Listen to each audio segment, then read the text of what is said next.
¿Se escriben hoy día cuentos de Navidad? Esta es una pregunta que surge al ver la gran producción de cuentos navideños hecha entre los siglos XIX y XX. La respuesta, este cuento del laureado escritor norteamericano Paul Auster.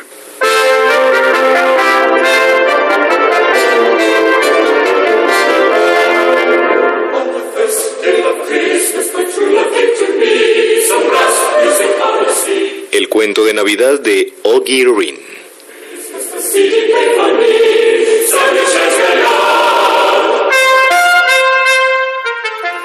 Le oí este cuento a Oggy Rhyn. Dado que Oggy no queda demasiado bien en él, por lo menos no todo lo bien que a él le habría gustado, me pidió que no utilizara su verdadero nombre. Aparte de eso, toda la historia de la cartera perdida, la anciana ciega y la comida de Navidad es exactamente como él me la contó. Oggy y yo nos conocemos desde hace casi 11 años. Él trabajaba detrás del mostrador de un estanco en la calle Kurt, en el centro de Brooklyn, y como es el único estanco que tiene los puritos holandeses que a mí me gusta fumar, entro allí bastante a menudo. Durante mucho tiempo apenas pensé en Oggy Rhyn. Era el extraño hombrecito que llevaba una sudadera azul con capucha y me vendía puros y revistas, el personaje pícaro y chistoso que siempre tenía algo gracioso que decir acerca del tiempo, de los Mets o de los políticos de Washington y nada más. Pero luego, un día, hace varios años, él estaba leyendo una revista en la tienda cuando casualmente tropezó con la reseña de un libro mío. Supo que era yo porque la reseña iba acompañada de una fotografía y a partir de entonces las cosas cambiaron entre nosotros. Yo ya no era simplemente un cliente más para Oggy, me había convertido en una persona distinguida. A la mayoría de la gente le importan un comino los libros y los escritores, pero resultó que Oggy se consideraba un artista. Ahora que había descubierto el secreto de quién era yo, me adoptó como a un ídolo, un confidente, un camarada. A decir verdad, a mí me resultaba bastante embarazoso. Luego, casi inevitablemente, llegó el momento en que me preguntó si estaría yo dispuesto a ver sus fotografías. Dado su entusiasmo y buena voluntad, no parecía que hubiera manera de rechazarle. Dios sabe qué esperaba yo. Como mínimo, no era lo que Oggy me enseñó al día siguiente. En una pequeña trastienda sin ventanas abrió una caja de cartón y sacó 12 álbumes de fotos negros e idénticos. Dijo que aquella era la obra de su vida y no tardaba más de 5 minutos al día en hacerla. Todas las mañanas durante los últimos 12 años se había detenido en la esquina de la avenida Atlantic y la calle Clinton exactamente a las 7 y había hecho una sola fotografía en color de exactamente la misma vista. El proyecto ascendía ya a más de 4.000 fotografías. Cada álbum representaba un año diferente y todas las fotografías estaban dispuestas en secuencia, desde el 1 de enero hasta el 31 de diciembre, con las fechas cuidadosamente anotadas debajo de cada una. Mientras hojeaba los álbumes y empezaba a estudiar la obra de Oggy, no sabía qué pensar. Mi primera impresión fue que se trataba de la cosa más extraña y desconcertante que había visto nunca. Todas las fotografías eran iguales. Todo el proyecto era un curioso ataque de repetición que te dejaba aturdido, la misma calle y los mismos edificios una y otra vez, un implacable delirio de imágenes redundantes. No se me ocurría qué podía decirle a Oggy, así que continué pasando las páginas, asintiendo con la cabeza con fingida apreciación.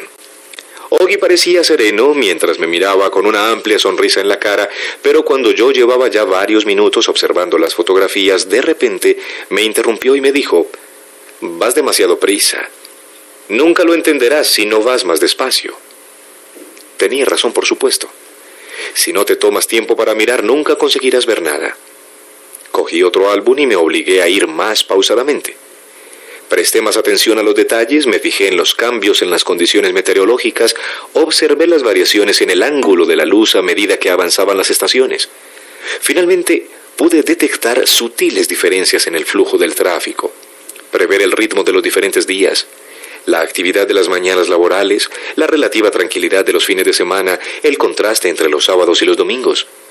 Y luego poco a poco empecé a reconocer las caras de la gente en segundo plano, los transeúntes camino de su trabajo, las mismas personas en el mismo lugar todas las mañanas, viviendo un instante de sus vidas en el objetivo de la cámara de Oggy.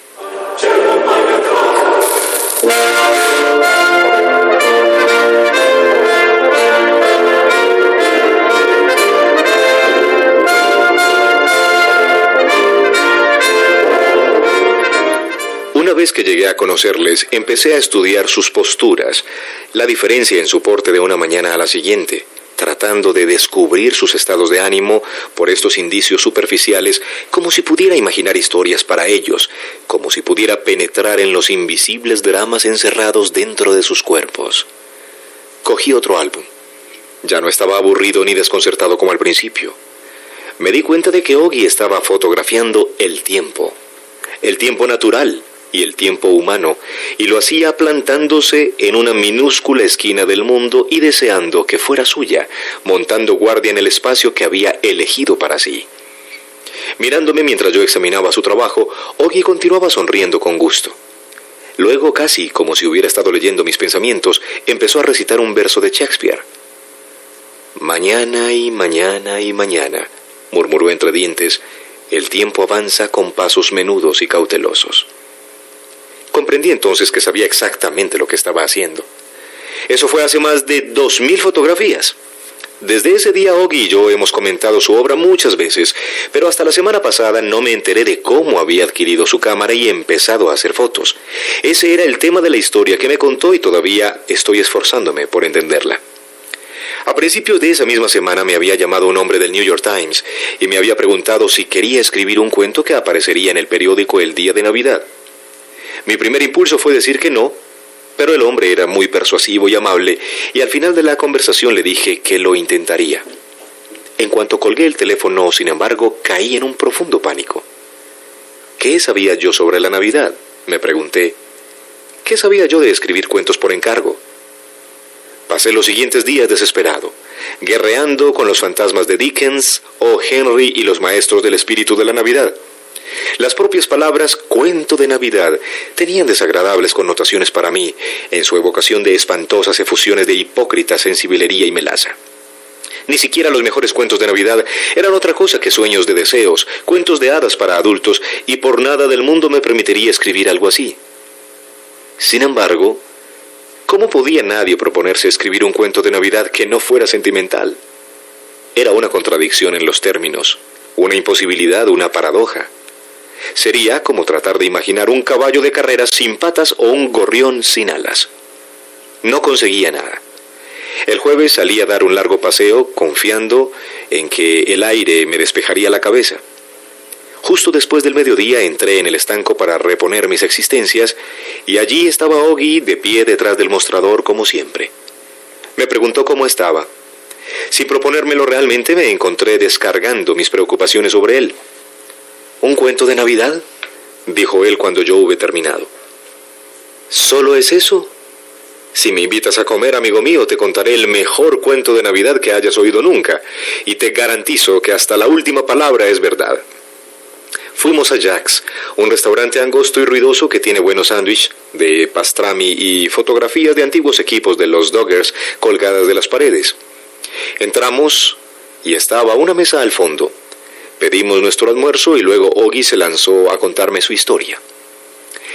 Fue en el verano del 72, dijo. Una mañana entró un chico y empezó a robar cosas de la tienda. Tendría unos 19 o 20 años y creo que no he visto en mi vida un ratero de tiendas más patético. Estaba de pie al lado del expositor de periódicos de la pared del fondo, metiéndose libros en los bolsillos del impermeable. Había mucha gente junto al mostrador en aquel momento, así que al principio no le vi. Pero cuando me di cuenta de lo que estaba haciendo, empecé a gritar.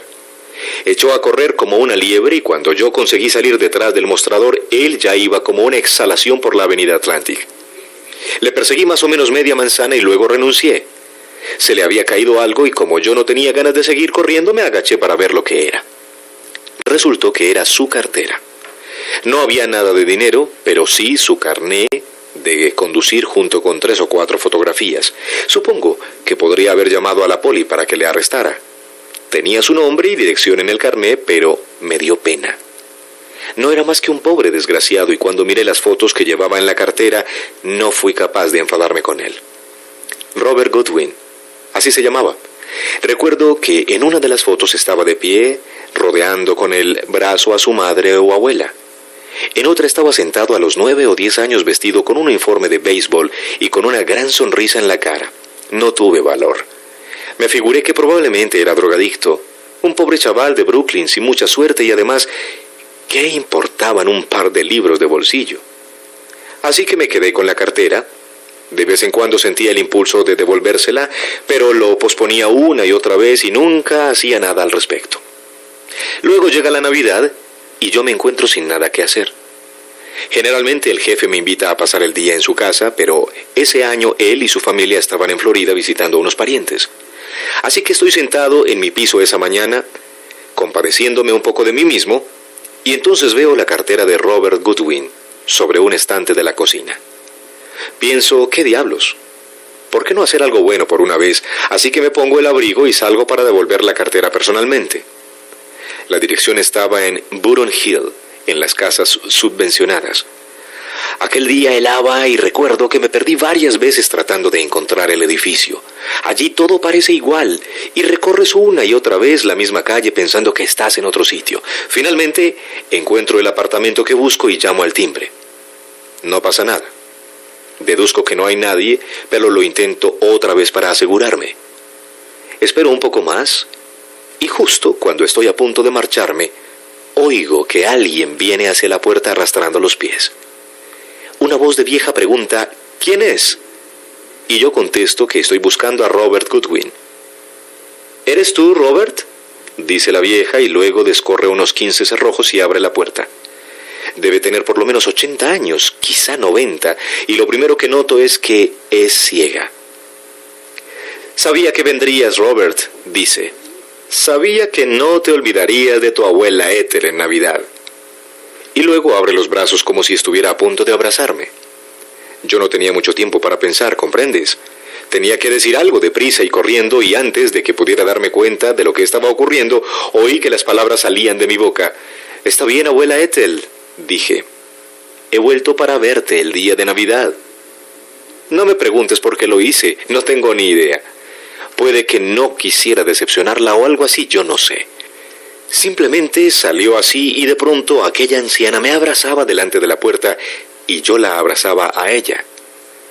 No llegué a decirle que era su nieto. No exactamente, por lo menos, pero eso era lo que parecía. Sin embargo, no estaba intentando engañarla. Era como un juego que los dos habíamos decidido jugar sin tener que discutir las reglas. Quiero decir que aquella mujer sabía que yo no era su nieto Robert. Estaba vieja y chocha, pero no tanto como para no notar la diferencia entre un extraño y su propio nieto. Pero la hacía feliz fingir, y puesto que yo no tenía nada mejor que hacer, me alegré de seguirle la corriente. Así que entramos en el apartamento y pasamos el día juntos. Aquello era un verdadero basurero, podría añadir, pero ¿qué otra cosa se puede esperar de una ciega que se ocupa ella misma de la casa? Cada vez que me preguntaba cómo estaba, yo le mentía. Le dije que había encontrado un buen trabajo en un estanco, le dije que estaba a punto de casarme, le conté 100 cuentos chinos y ella hizo como que se los creía todos. «Eso es estupendo, Robert», decía, asintiendo con la cabeza y sonriendo. «Siempre supe que las cosas te saldrían bien». Al cabo de un rato empecé a tener hambre. No parecía haber mucha comida en la casa, así que me fui a una tienda del barrio y llevé un montón de cosas. Un pollo precocinado, sopa de verduras, un recipiente de ensalada de patatas, pastel de chocolate, toda clase de cosas. Ethel tenía un par de botellas de vino guardadas en su dormitorio, así que entre los dos conseguimos preparar una comida de Navidad bastante decente. Recuerdo que los dos nos pusimos un poco alegres con el vino, y cuando terminamos de comer fuimos a sentarnos en el cuarto de estar, donde las butacas eran más cómodas. Yo tenía que hacer pis, así que me disculpé y fui al cuarto de baño que había en el pasillo. Fue entonces cuando las cosas dieron otro giro. Ya era bastante disparatado que hiciera el numerito de ser el nieto de Ethel, pero lo que hice luego fue una verdadera locura y nunca me he perdonado por ello. Entro en el cuarto de baño y apiladas contra la pared al lado de la ducha veo un montón de 6 o 7 cámaras de 35 milímetros completamente nuevas, aún en sus cajas mercancía de primera calidad. Deduzco que eso es obra del verdadero Robert, un sitio donde almacenar botín reciente. Yo no había hecho una foto en mi vida y ciertamente nunca había robado nada, pero en cuanto veo esas cámaras en el cuarto de baño, decido que quiero una para mí, así de sencillo. Y sin pararme a pensarlo, me meto una de las cajas bajo el brazo y vuelvo al cuarto de estar. No debía ausentarme más de unos minutos, pero en ese tiempo la abuela Ethel se había quedado dormida en su butaca. Demasiado chanti, supongo.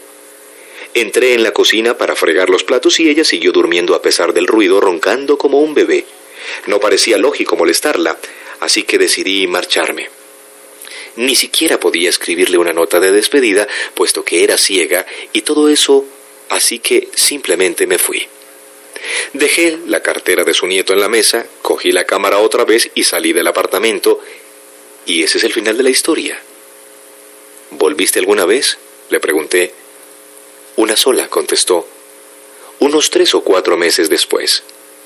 Me sentía tan mal por haber robado la cámara que ni siquiera la había usado aún. Finalmente tomé la decisión de devolverla, pero la abuela Ethel ya no estaba allí. No sé qué le había pasado, pero en el apartamento vivía otra persona y no sabía decirme dónde estaba ella. Probablemente había muerto. Sí, probablemente. Lo cual quiere decir que pasó su última Navidad contigo. Supongo que sí. Nunca se me había ocurrido pensarlo. Fue una buena obra, Oggy. Hiciste algo muy bonito por ella. Le mentí y luego le robé. No veo cómo puedes llamarle a esto una buena obra. La hiciste feliz, y además la cámara era robada. No es como si la persona a quien se la quitaste fuese su verdadero propietario. Todo por el arte, Paul. Yo no diría eso, pero por lo menos le has dado un buen uso a la cámara. Bien, y ahora tienes un cuento de Navidad, ¿no? Sí, dije, supongo que sí. Hice una pausa durante un momento mirando a Oggy mientras una sonrisa malévola se extendía por su cara. Yo no podía estar seguro, pero la expresión de sus ojos en aquel momento era tan misteriosa, tan llena del resplandor de algún placer interior, que repentinamente se me ocurrió que se había inventado toda la historia. Estuve a punto de preguntarle si se había quedado conmigo, pero luego comprendí que nunca me lo diría. Me había embaucado, y eso era lo único que importaba. Mientras haya una persona que se la crea, no hay ninguna historia que no pueda ser verdad. «Eres un as, Oggy», dije. «Gracias por ayudarme». «Siempre que quieras», contestó él mirándome aún con aquella luz maníaca en los ojos. «Después de todo, si no puedes compartir tus secretos con los amigos, ¿qué clase de amigo eres?» «Supongo que estoy en deuda contigo». No. Simplemente escríbela, como yo te la he contado, y no me deberás nada. Excepto el almuerzo. Eso es, excepto el almuerzo. Devolví la sonrisa de Oggy con otra mía, y luego llamé al camarero y pedí la cuenta.